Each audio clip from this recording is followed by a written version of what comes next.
Audioversity, the voice of Reichman University. כל האוניברסיטה Audioversity. On October 7th, part of my plan to go to Italy was to open a new page and forget about Israelis and Palestinians out of love. I don't hate them, but I was so desperate that there's nothing to do to help anyone. And then I saw Maoz on a TV interview. Somebody shared it in social media or sent it to me.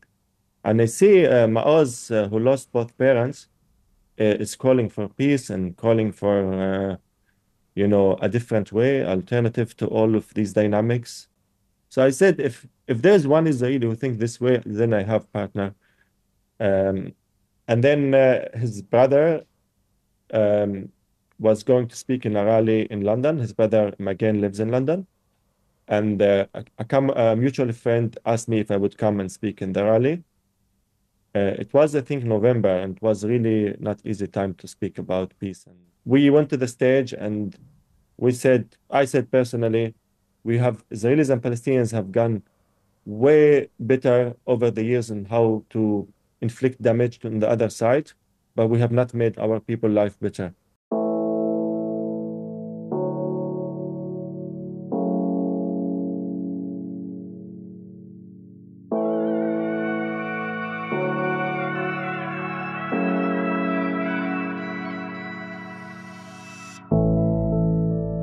Welcome to Raw, a podcast where we confront the complexities of war from the inside out.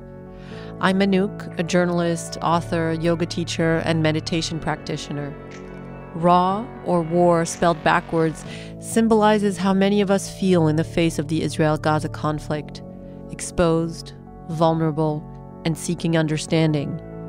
Here, we don't just discuss the external battles, but dive deep into our internal struggles, examining how this violence has shaken our very core.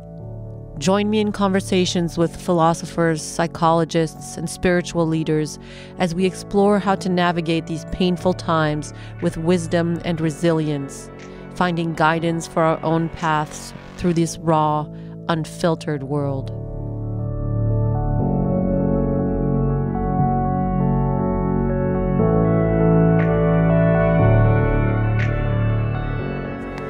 On October 5th, Hamze Awawde, a Palestinian peace activist born in Hebron, had just returned to the West Bank from some months leading peace camps for teenagers in the United States. He was driving with his 7-year-old son when IDF soldiers jumped out of nowhere and pointed their guns at them, perhaps believing they were someone else. He was still trying to make sense of that terrifying moment when October 7th struck. Understanding what this would mean for the region, Hamze and his family packed their bags and left the country to live in Italy. Hamze even thought about leaving his whole Palestinian identity behind, until he saw an interview with Maoz Inon. Maoz's 2 parents had been murdered on October 7th in Kibbutz Netiv Haasara, yet he and his brother Magen were still talking about peace and warning that more bloodshed would only lead to more bloodshed. Ever since, Hamze and the Inon brothers have been touring the world to meet with students, leaders, and whoever wants to listen. Hamze, a certified facilitator and mentor, is the regional manager at Hands of Peace, a nonprofit organization which fosters dialogue and understanding among Jewish, Palestinian, and American teenagers. On this episode, Hamze speaks about his life as a Palestinian in the West Bank, what October 7th has meant for him, and how he balances a need for psychological and physical safety with a fight for a better future.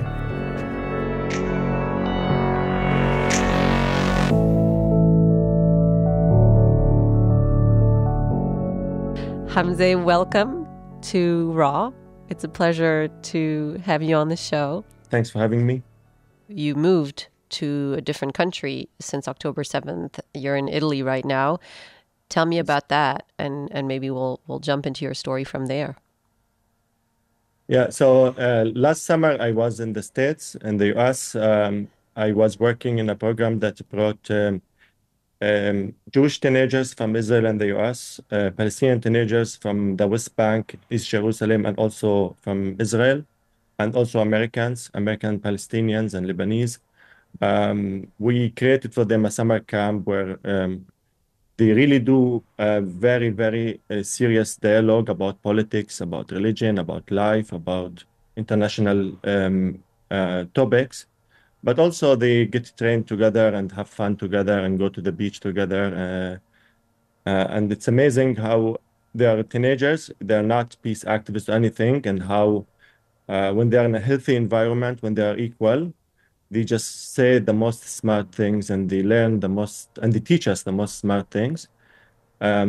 Then after the summer camp finished, end of July, I went to Washington, D.C. The summer camp was in San Diego, and I went to Washington, D.C., and I was doing meetings with all the stakeholders there about how dangerous the situation is. I thought that the explosion will be in the West Bank because of all the speeches of ministers like Ben-Gvir and Smotrich and all the threats of annexation and Hawara story when like settlers attacked houses and burned houses. But people were like really in denial. People trust that Israel is in control of what they are doing. They know what they're doing and trust it. And, even me believed it at some point because everyone think everything is okay. Then I came back beginning of October. And on the 5th of October, I had an incident with my son inside Ramallah. 3 soldiers who were hiding in the street thought we are going to do car ramming attack. We were just going home. And they jumped on the street and they pulled their guns and put it in our heads. And the officer told me, "You are so lucky we didn't kill you." And then I asked myself, if I believe that it's really bad, why am I staying here? This before October 7th. I was like, if I'm telling people it's bad and I'm also staying there, there is here contradiction, especially that I have Italian citizenship and, it's not home, Italy for me, it's not, but at least it's safe and safe for my son. So then October 7th happened. I was Let me like, just, before we talk about, October 7th, which of course we will talk about, just tell me about your son. How old is he? And had anything like that ever happened to you before? So my son is 7 years old.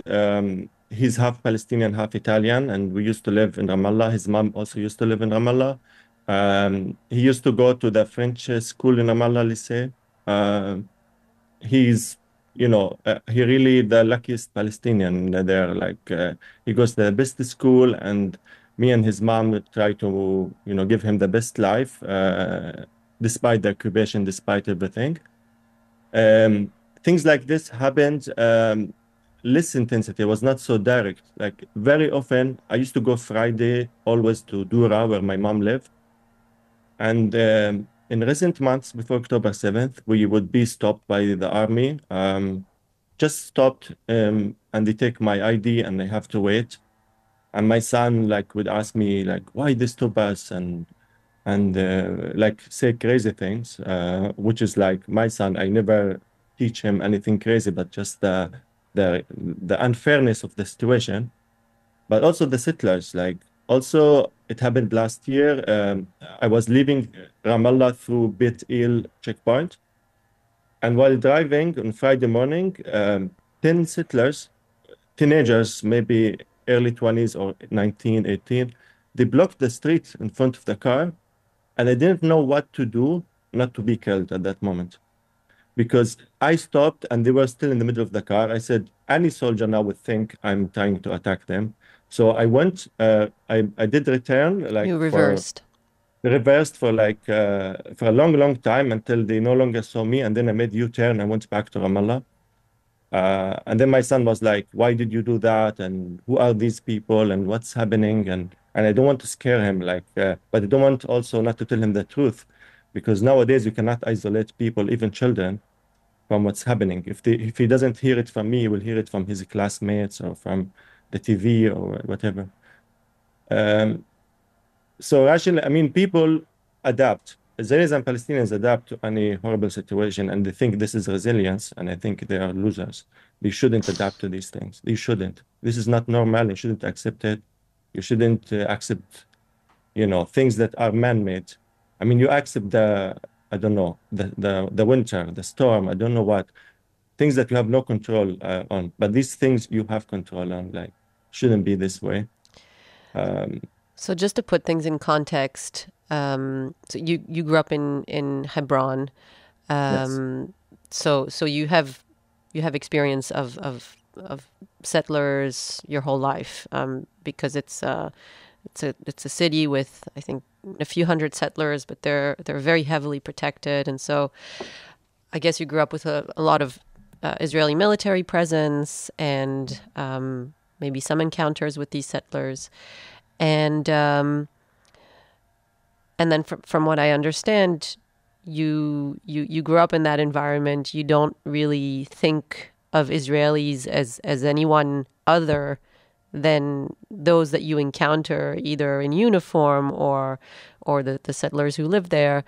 And then at some point you become a peace activist. I mean, it's not at some point. I'm sure it's the journey must have been extremely long and arduous and complex and nuanced.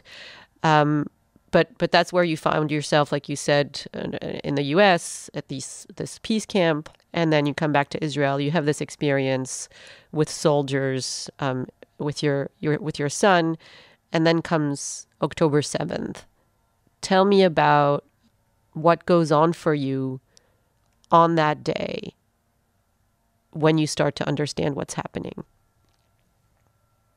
Yeah, so that day I was in Dura, which is really not very far from Gaza. It's in the West Bank, but maybe it's the closest place in the West Bank to Gaza. So usually my family hears all the bombings in Gaza.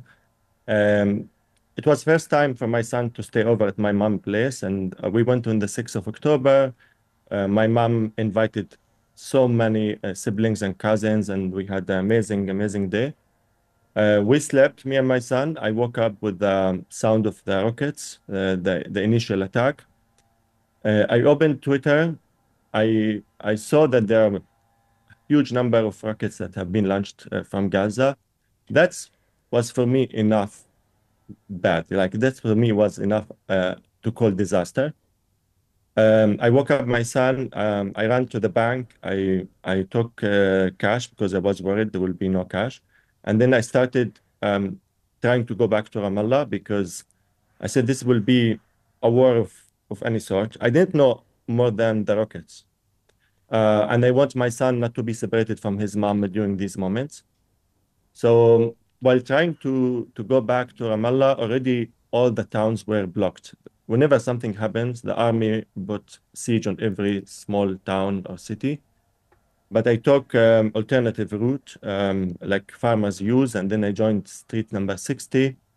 My ex-wife, who like very close to diplomats and international organizations, was getting security updates immediately, and she was telling me all the entrances of Ramallah are either blocked or there's exchange of fire. But staying on the highway started to become more dangerous because I started to learn what's going on and was afraid from revenge attacks. At the end, I had to cross Kalandia checkpoint area, even though it really was exchange of fire. Was the best option I had, and we made it to Ramallah. Then I started following the news. I thought that this is gonna be much longer war than we ever thought, much more devastating. I was sure Gaza will be flattened. I was sure the Messianic Jews will flourish at this point and dominate, the political scene in Israel even more. I was sure that we don't have smart leaders to take us out of this crisis, and not locally and not globally. So I wanted to leave. I said I want to leave as soon as possible. No one agreed with me. Everyone told me, no, like there will be a few weeks of this and ceasefire and stuff. I said, okay, I leave. And if there's ceasefire afterwards, I come back. I mean, there's nothing like it's a two ways door. So I left the day after, and already the day after, West Bank looked different. People streets were empty. I mean, there was no curfew, anything. Just people were scared from the unknown and what's going to happen. It was very hard to get a taxi who would agree to take me from Ramallah to Jericho, where there's a Alembe bridge to go to Jordan. I paid somebody a lot of money, and he deserved it. I mean, he was taking huge risk. On the way, the army stopped us and asked me if I was tourist. I said yes, maybe because my ex was with me and she's blonde, and I said yes, so they let us go. And so we made it to the bridge. We were among very few people who managed to reach the bridge. And I went to Amman, and from Amman, we stayed a few days, and then we left. And I was very, I left because I was very angry also, not because I was scared, because we should have known always that the opposite of peace is war. The opposite of peace is uncertainty. The opposite of peace is danger. How people lived as there's no problem is the first sin that not only leaders did, but also normal people did, because it doesn't make sense. I mean, if you and I have a problem that's not solved, you shouldn't pretend it doesn't exist, and I shouldn't pretend that this problem doesn't exist, because at some point it will come up. Yeah. And there's such a huge problem that is existential, and everyone behave as business as usual. The complexity of the situation and the feeling of powerlessness is what kind of keeps people in, as long as your little bubble feels safe and nice, and as Tel Aviv does, that's the bubble I'm in. You kind of, you can put it on it's not your reality, so you don't think about it. What's really interesting to me is that you talk about, I asked you about October 7th, and for us in Israel, it is such an enormous national trauma, and I see it here. A lot of people still live as if it is still October 7th, and a lot of people are still in that trauma. But on that day, I would never have thought that when you, or the day after, when you tried to go abroad, that you were scared.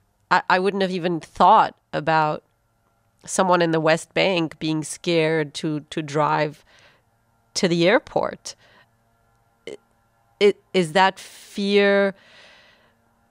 I want to linger there, because fear is always valid, no matter what the circumstances are. Even you can see one time in your life something very scary happening and being afraid of it for the rest of your life. That's how human psychology develops. What were you so afraid of during that drive that you're in the car, you're with your child, somebody would just start shooting at you? I mean, what was the fear, and how realistic is it? Yeah, I mean, if we have been following the news in the West Bank in the past 3-4 years, actually, there's every day a couple of people that are being killed, either at the checkpoint or during rides or by settlers, every single day almost. On that day, I knew that Israelis are very angry, and I could see from the first day calls for revenge by even people I thought they were reasonable. Like, I never agreed with their politics, but I thought that they have their limits. Journalists, politicians, army. And I said, understanding humans, nothing specific about Jews or Israelis, that when you are so charged with anger and hate, and you have gun, and you're probably also scared because October 7th has shaken all your self-image of security, then it's so easy that someone will open the fire on me and my son. So easy. And it happened, and it's happening every day. Like, the violence in the West Bank since October 7th is way higher than ever, actually, than even the second Intifada, I believe. And I didn't want to be a victim. Even this, assuming a soldier who's just a soldier, but he's Israeli and he's being paranoid, and he's now thinking any Palestinian, I mean, many always thought every Palestinian is a terrorist until they prove the opposite, then I would be a target. True, a soldier can be nice because he grew up in a nice family and nice politics, and he will not open fire on me. But if he happens to grow up in a very ideologically hateful environment, he can also kill me. My life is my responsibility. It's not, if I have a way to be safe, I will do it. I will do it because it's not a hero to die. It's really not a hero. I want to go back to October 7th. On October 7th, when did you first of all see some of the things that had happened in the kibbutzim, at the Nova Festival? Like, was there any awareness in the West Bank? Was there any content that was coming through? You know, all these videos that most Israelis saw and really deeply traumatized us and put us in that space of, or a lot of people in that space of revenge, because it's turned on all the primal receptors, which are, the perfect combination for fight or flight, and in this case, Israel went into fight. So did you see that content, and were you able to empathize, to feel, to be outraged? Yeah. So I specifically did see, because I follow Israeli media closely. I wake up every day. I also read the Israeli media, not only Haaretz, because I want to read what the mainstream Israelis read. And especially towards the afternoon and the evening, I think also Israelis at that point started to learn what's going on in the kibbutzim. And before that, there was really very little information for everyone. I felt first ashamed, honestly. This is not who I want to be as Palestinian. The actions of Israel should not define who we want to be as Palestinians. I mean, the same for Israelis should be, but I want to care about my people. If my people have to go that far to get their basic natural rights, then we have been defeated before succeeding. The moment you take somebody else's life, you have lost your humanity. I don't want to preach to Israelis, it's their problem, but I want to preach to Palestinians. I want to restore Palestine. I want Palestinians to be safe, have equal rights, have dignity, like anybody in the world, not more than people, not less than people. That's what concerns me. It doesn't help me at all if Israelis are going through crisis because of me or because of somebody else. It doesn't help me. In fact, the healthier the Israeli public is, because also we have to separate between people and ideologies and people and politics.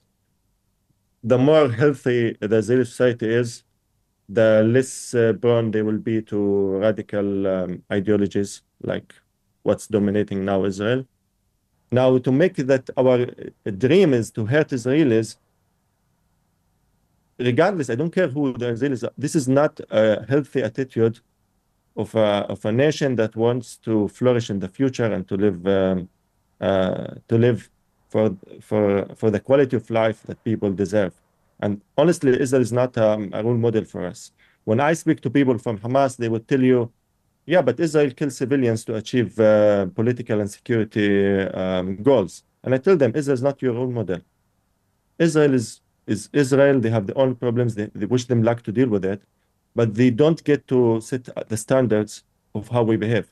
I can hear already some of the things that even those closest to me who are not messianic or greater Israel or, in any way people who would treat anybody that they meet kindly. I can hear them say to me, it's great that you met Hamze and he sounds wonderful, but how many are there like him?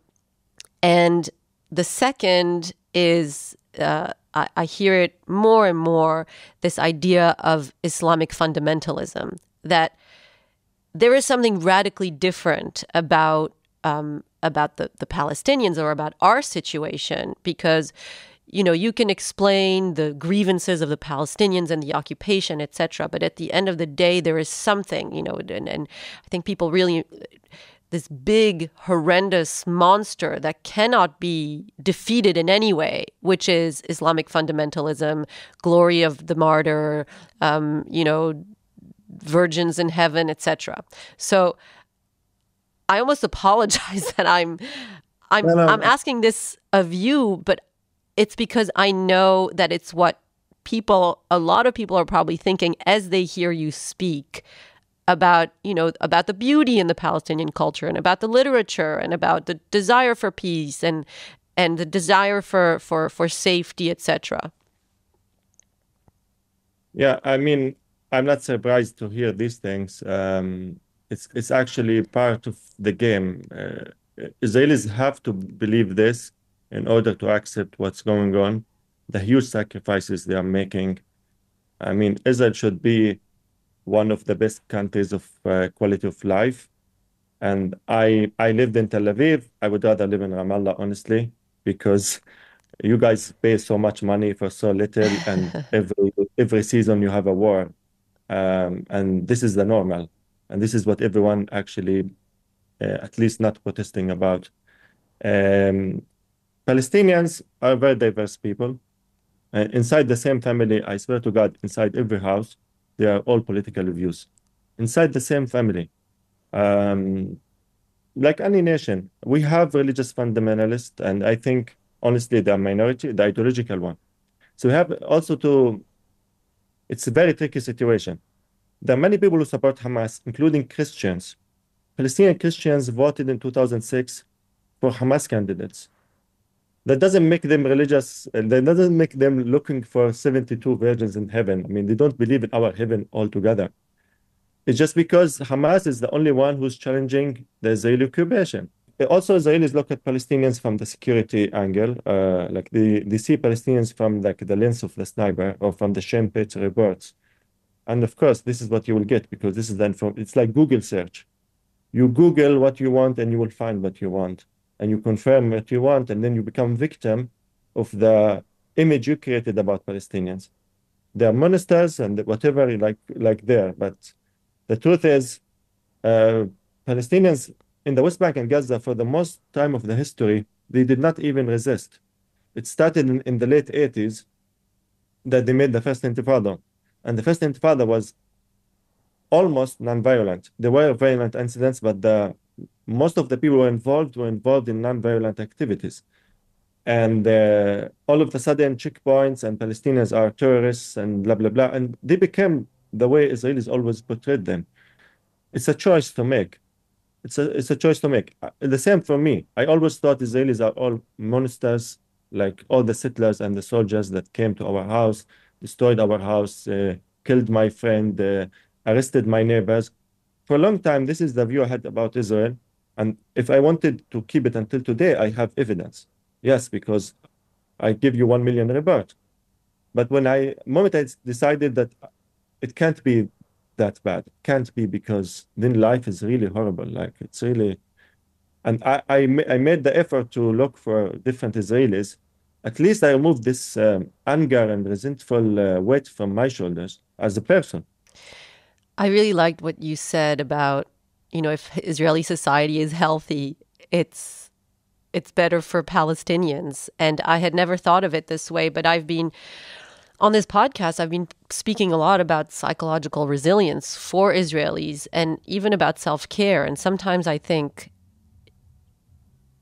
feel an enormous guilt that I am able to sometimes, not all the time, because the reality makes it so difficult. And like you said, social media, but sometimes I'm able to see the beauty in this world. I'm able to deeply enjoy my children. I'm able to go, for a yoga session or in the sea.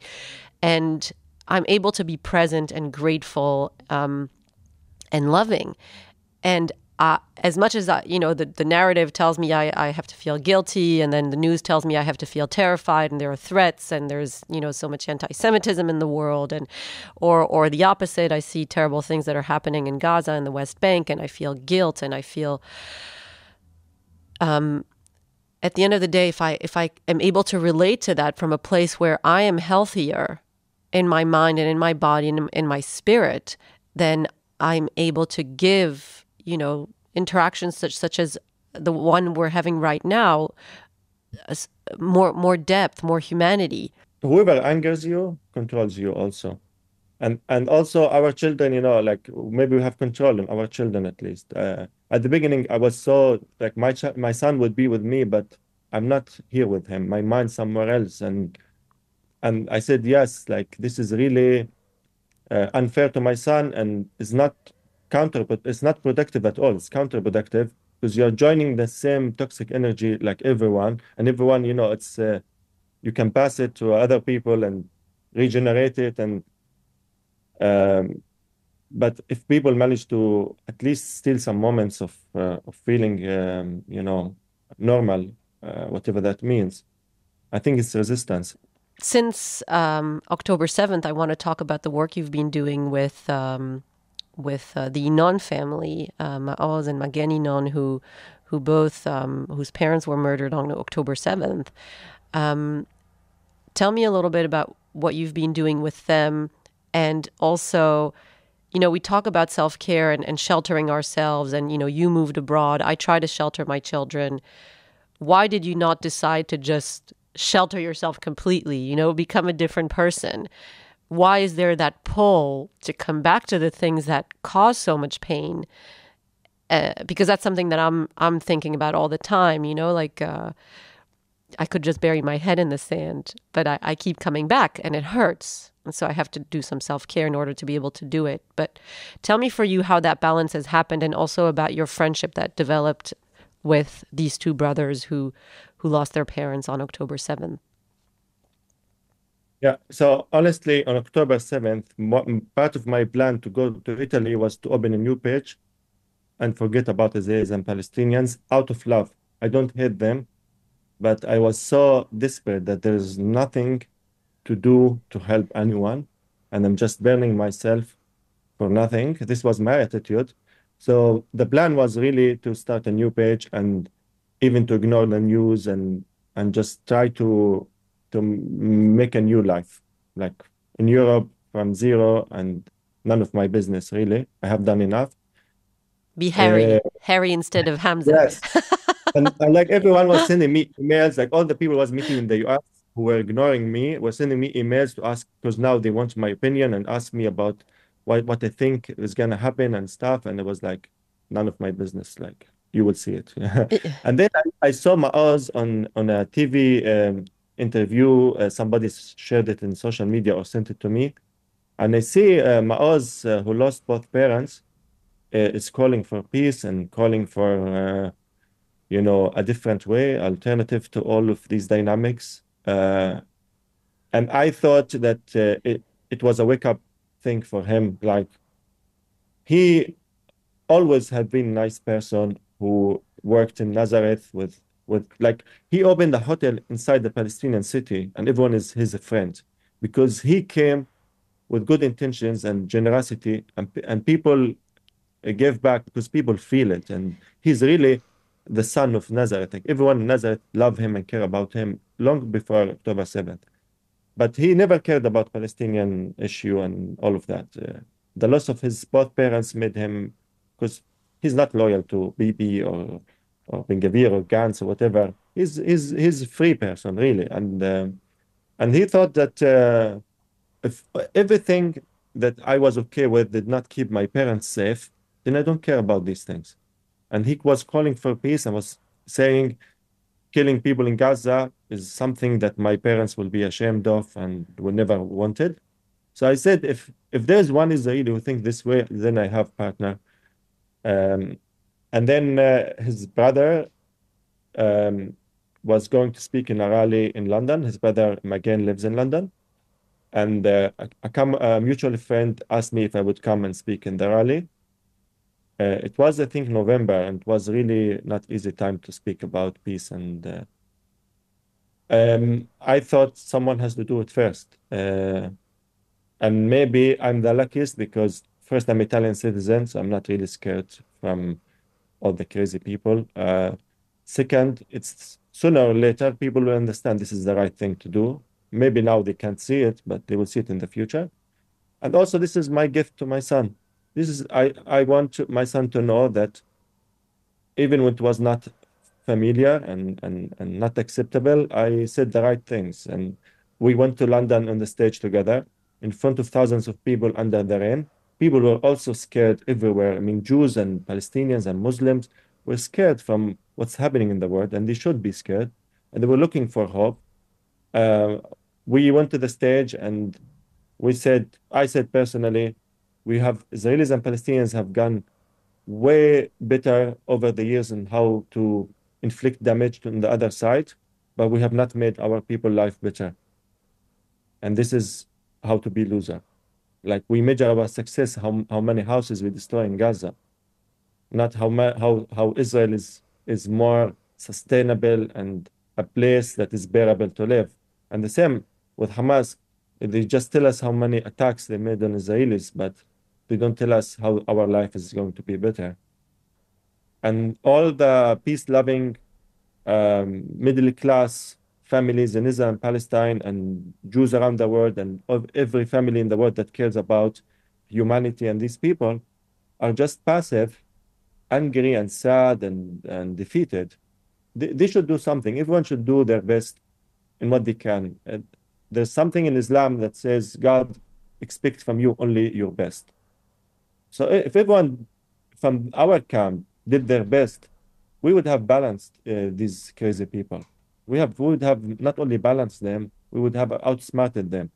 So the biggest fight we have is internal. It's Jews among each other and Palestinians among each other, but also with we need a standard also. We need to understand that if we don't want to kill each other, we have to find a way to get Palestinians their rights. It shouldn't sound that a Palestinian having freedom of movement is an existential threat for Jews. It's not. It will become like this if you frame it this way. But you can also say, and we have evidence, like from years of Oslo, even though Oslo was a very badly done deal, we had the safest years in our life. Israelis were coming to the West Bank, Palestinians were coming with their cars into Israel. There were minor issues, but there are minor issues in Switzerland too, you know. Every night or every 5 nights when my husband lets me annoy him into having conversations about, where could we move? I mean, where in the world, tell me, just give me a place where we can move, where I'll feel safer, where I'll feel like my children won't grow up hating. And then I think exactly what you said, that if all the people, not that I'm putting myself on a pedestal, but all the people who still have some space in their heart, it's not easy. I'm not blaming the ones who don't, because it's circumstantial, it's genetic, it depends on, how much suffering they've been through in life. But if I still have some space in my heart for hope and for peace and for compassion, then this place needs people like this, and a lot of us are thinking to leave. And then what are you left with here? You're left with the ones who are currently in power. What are you doing these days? What do you feel is most impactful in what you do? With Magen and Maoz, we started really normalizing the talk about peace, about human rights, about justice, about equality, that there are 7 million Jews and 7 million Palestinians that should not go somewhere else. Not only that they're not going, they should not go somewhere else. Because the world, it's full of anti-Semitism and Islamophobia. You can escape, go somewhere, but you will have problems there too if things continue. If things continue like this, and Maoz said it, you will not be surprised when the war will knock your doors, because he never expected the war will knock his parents' doors. And I think no one in this world, as long as this is going on and potentially expanding to Lebanon and other parts of the Middle East, should feel safe. So we're trying to remind people that it's okay and smart to think about peace. You're not being naive, because these guys sucks that believe in wars and conflict, that rationally and objectively, they have not achieved anything. I mean, destruction only, but military achievements, there's no military achievements. They destroyed everything in Gaza except Hamas. And Hamas, even if you kill all Hamas, it regenerates in a couple of weeks. It's an ideology that in a perfect environment for this ideology, it can flourish easily. So they have not brought us to any better situation. So we're trying to reach to people who are not ideological, the people who are pro-Israel and pro-Palestine, but not because they are hateful, to try to tell them, no, you actually can be pro-peace, pro-justice, pro-different game, because this kind of game is bad for your side and the other side, whatever side you are. I mean, what it means pro-Israel or pro-Palestine. Are you pro-normal life and science and freedom and liberty, or you are not? This is how it should be, because it's not a football game. You and the average Israelis, have things in common, have things not in common. Maybe you have more in common with me than your neighbor, maybe not. But it's not what a football match. I don't also want to be in the same box with Hamas. Like, don't look at me because me and Hamas same box, that we both have been treated similarly. Either you love us both or you hate us both. We should really change the conversation about this conflict, and we are trying to do this in universities, in schools. Me and Magen did a lot of work with British mixed schools. So we spoke to Jewish and Muslim and students from all over the world. I tried to write a lot about the situation, and luckily I'm getting a lot of Palestinian followers. At the beginning was mainly the UK, the US, and Israel, but also many Palestinians resonate with my language, which is what I can do as a person. We use social media a lot. We try to do also anything. We try to meet people to learn about, like, ex-politicians and ex-activists, to learn what can be done, because we don't pretend to have the answers. It's so complicated, but we really have the attitude to learn things. But basically, we're really family. I went with Maoz and his daughter to Glastonbury Festival. The music We festival. Yeah, we slept like in two tents near each other. We went to dance. We went to eat together. Whenever he had to go in the evening to see some music, his daughter stayed with me. At least we're gaining some humanity in our life. Like, we're not scared from each other, and we show example. I can imagine if both of us took different choices in our life, we would be just mentally burdened and scared and feared and angry and hateful. I really encourage people to try the other way, because you see some immediate results. Do you plan on coming back at some point? Do you have any plans to travel to the West Bank? And if you wanted to come in Israel to talk, would you even be allowed to? Would that be possible? I don't know, honestly. I don't feel safe about the idea of going back. I do not trust all the actors there, including the Israeli security. It's so easy to label someone as Hamas, I have got a lot of threats. Either people accuse me either of being Zionist or Hamas. So a lot of Israelis and American Jews sent me threat messages saying, you're a Hamas sympathizer. We will reach to you wherever you are and take care of your kid and things like this, which is not realistic threats, but it still hurts. And also many pro-Palestine or Palestinians who say, like, I'm Zionist and all these bullshit things, which if they ever pay attention what I say and what I do, I'm none of both. But yes, I will not go back under these circumstances. I will go back, honestly, when I see that one step has been taken towards stabilization, towards resolving the conflict, towards changing strategies. What we see right now is just the same, more of the same, but like in higher intensity, which is gonna cause higher damage. And in this moment, I don't want to go. I don't want to even step in the Middle East, like the whole Middle East. I would rather prioritize my safety and not put my life on the hands of people who don't care about anyone. So you're living in Rimini now in Italy on the coast. Tell us, like, very briefly about your life there. What is that like? What is Hamze in Italy look like? Yeah. So there is a canal, it's like a river, and there's a sea. So I live in between. I live like 3 minutes from the canal and 10 minutes from the sea. So from the river to the sea. I found You got it. You Yes. succeeded in living from the river to the sea. Really, it's so nice here. The prices are also nice, quality of life. Immediately when I registered here, I got my health insurance card. I go to restaurants, I go shopping. Things are reasonably priced. There are 2 airports close by. I always have so much options when I want to travel. Like back when I lived in Ramallah, I could not use Ben Gurion Airport because Palestinian from the West Bank cannot use it. We had always to go to Jordan. Now, like I really start packing in the morning of my flight, and I take the bus 1 hour. I'm in the airport. Very convenient life.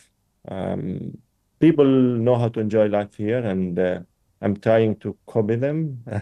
But still, we are traumatized, and we are so heavily impacted from the past. So every day to heal a little bit is not an easy thing. It takes effort. But I feel very relaxed. I don't have this. When I lived in the West Bank, I always was trying to police myself, where to go, what to say, how to look, because there is danger. I mean, anyone can suspect you of anything, and they will not give you the second chance. I mean, you can be arrested, killed, whatever. So I always had to be careful. Here, it doesn't come to me that I should be careful. I'm just living like everyone. Subconsciously, I feel free, which is really worth everything. Thank you so much for speaking with me. I love imagining you enjoying Italy and London, and having that psychological freedom that I can imagine is just like the biggest burden that is lifted. And at the same time, I commend you for continuing to heal things for others as well. And I think those, like we said, they go hand in hand. The healthier we are, the more we have to extend to others. So thank you so much, Hamze, for speaking with me this morning. And I hope we get to meet in person one day. I hope it can be here. Come to Italy. Yeah, no, for both of our interests, maybe you should come to Italy, not the other way. Not the other way around. Okay, if we're really utopian, we'll imagine that one day you can just freely come into my home in Tel Aviv. And if we let our pessimistic minds speak, then we'll let you know when we're next in Italy. Thank you. Shukran jazilan.